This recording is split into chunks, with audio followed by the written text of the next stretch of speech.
अमेरिकेचे राष्ट्राध्यक्ष Donald Trump आणि रशियाचे राष्ट्राध्यक्ष व्लादिमीर पुतीन यांनी शुक्रवारी म्हणजे 15 ऑगस्टमध्ये अलास्कारमध्ये भेट घेतली. भारतीय वेळेनुसार ही भेट रात्री 12 वाजल्यानंतर झाली. दोघांची सुमारे 3 तास बंद दाराआड चर्चा झाली. त्यानंतर दोघेही माध्यमांसमोर आले. त्यांच्या मागे पिसिंग पीस अर्थात शांततेच्या प्राप्तीसाठी असं लिहिलं होतं. रशिया आणि अमेरिकन ध्वज शेजारी शेजारी लावले होते.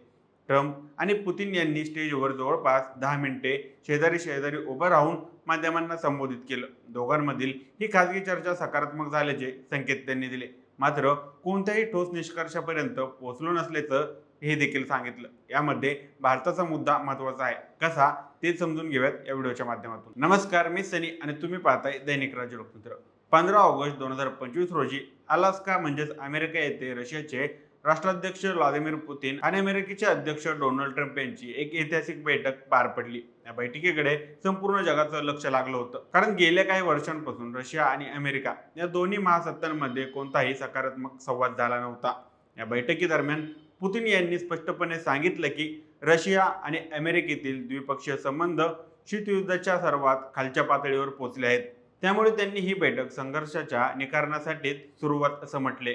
अनेक वर्षानंतर दोन्ही देशांमध्ये कुठलीही शिखर बैठक झाली नव्हती आणि या कारणानेच या चर्चेला खूप महत्त्व प्राप्त झालं. या चर्चेचा मुद्दा होता युक्रेनमधील सुरू असलेलं युद्धसदृश्य संघर्ष. पुतीन यांनी सांगितलं की जर दीर्घकालीन आणि टिकाऊ तोडगा काढायचा असेल तर आपल्याला संघर्षाची मूळ कारणे समजून घ्यावी लागतील. मात्र त्यांनी त्या कारणांची सविस्तर माहिती दिली नाही. त्यांनी इतकंच सांगितलं की जगाला शांतता हवी असेल तर संवाद आणि समजुतीची गरज आहे. डोनाल्ड ट्रम्प यांनी देखील या बैठकीला सकारात्मक प्रतिसाद दिला. त्यांनी पत्रकार परिषदेत सांगितलं की ही बैठक अत्यंत फलदायी ठरली आणि काही गोष्टींमध्ये प्रगती झाली आहे. त्यांनी नमूद केलं की करार अद्याप झालेला नाही, पण ते योग्य दिशेने चाललो आहोत. त्यांनी युक्रेनचे अध्यक्ष झेलेन्स्की, नाटोमधील सहकारी देश आणि इतर संबंधित पक्ष यांना एकत्र बोलवण्याची इच्छा व्यक्त केली. ट्रम्प म्हणाले की अंतिम करार तेव्हा शक्य होईल जेव्हा सर्व संबंधित पक्ष त्यावर सहमत होतील. त्यांनी यावेळी हे देखील स्पष्ट केले की जरी चर्चेत काही गोष्टी ठरल्या असतील तरी सर्वात महत्त्वाचा मुद्दा म्हणजे अजूनही प्रलंबित आहेत. मात्र तो मुद्दा नेमका काय आहे हे त्यांनी उघडपणे सांगितलेलं नाही. ट्रम्प यांनी पुतीन यांच्याबाबत भाष्य करताना म्हटले की माझ्या राष्ट्राध्यक्ष पुतीन यांच्याशी नेहमीच चांगले संबंध राहिले आहेत. त्यांनी या बैठकीदरम्यान काही गोष्टींवर अंतिम निर्णय न झाल्याचे स्पष्ट करत पुढील भेटीचे संकेत दिले. यावर पुतीन यांनी उत्तर दिलं पुढच्या वेळी मॉस्कोमध्ये. त्यानंतर या पत्रकार परिषदेमध्ये दोघांनाही कोणत्या पत्रकाराच्या प्रश्नांना उत्तर दिले नाहीत.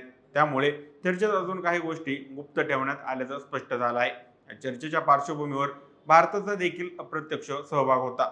अमेरिकेचे अर्थमंत्री स्कॉट बेस्टन यांनी काही दिवसांपूर्वीच इशारा दिला होता की जर ट्रम्प आणि पुतीन यांच्यातील बैठक निष्फळ ठरली तर भारतावर आयात कर म्हणजेच टॅरिफ वाढवले जातील. ट्रम्प यांचा युक्तिवाद असा होता की भारत रशियाकडून मोठ्या प्रमाणात कच्च्या तेलाची खरेदी करत आहे, ज्यामुळे रशियाची अर्थव्यवस्था सक्षम राहते आणि त्यामुळे पुतीन युक्रेन विरुद्ध लढाई थांबवत नाहीत. या पार्श्वभूमीवर 7 ऑगस्ट रोजी ट्रम्प यांनी भारतावरील टॅरिफ 25% 50% वाढवण्याची घोषणा केली होती. भारत सरकारने या बैठकीला सकारात्मक प्रतिसाद दिला. 9 ऑगस्ट रोजी भारताच्या परराष्ट्र मंत्रालयाने एक निवेदन जाहीर करत म्हटलं होतं की भारत 15 ऑगस्ट रोजी अमेरिकेत होणाऱ्या अमेरिका आणि रशिया बैठकीचे स्वागत करतो. या बैठकीमुळे युक्रेन संघर्षावर तोडगा निघण्याची शक्यता आहे आणि शांततेच्या दिशेने एक पाऊल पुढे टाकलं जाईल. पंतप्रधान नरेंद्र मोदी यांचे विधानही या निवेदनात नमूद केले गेले आहे. ही युद्धाची वेळ नाही. भारताने शिखर परिषदेला पाठिंबा दर्शवला असून शांततेसाठी सहकार्य करण्याची तयारी दर्शवली आहे. या बैठकीमधून आशेचा एक किरण दिसत आहे, जे दोन परस्परविरोधात महासत्ता संवाद आणि शांततेच्या दिशेने पावलं टाकत आहेत. जरी अंतिम तोडगा निघालेला नसला तरी या चर्चेने एक नवा मार्ग उघडला आहे. जगभरातील नागरिक आणि शांतिप्रिय देश आता पाहत आहेत की या चर्चेचा पुढचा टप्पा काय असणार आहे. पुतीन आणि ट्रम्प यांच्यातील पुढील बैठक कधी आणि कुठे होईल हे पाहणं महत्त्वाचं ठरणार आहे. मात्र जगाला हवं आहे ते युद्धाचे नाही तर संवादाचे आणि शांततेचे युग असले पाहिजे. त्यामुळे आता या प्रकरणात पुढे काय होतं ते पाहणं महत्त्वाचं ठरणार आहे. याबाबत तुम्हाला काय वाटतं आम्हाला कमेंट करून नक्की कळवा आणि जर दैनिक राज्य लोकतंत्र चॅनलवर नवीन असाल तर चॅनलला नक्की सबस्क्राईब करा. धन्यवाद.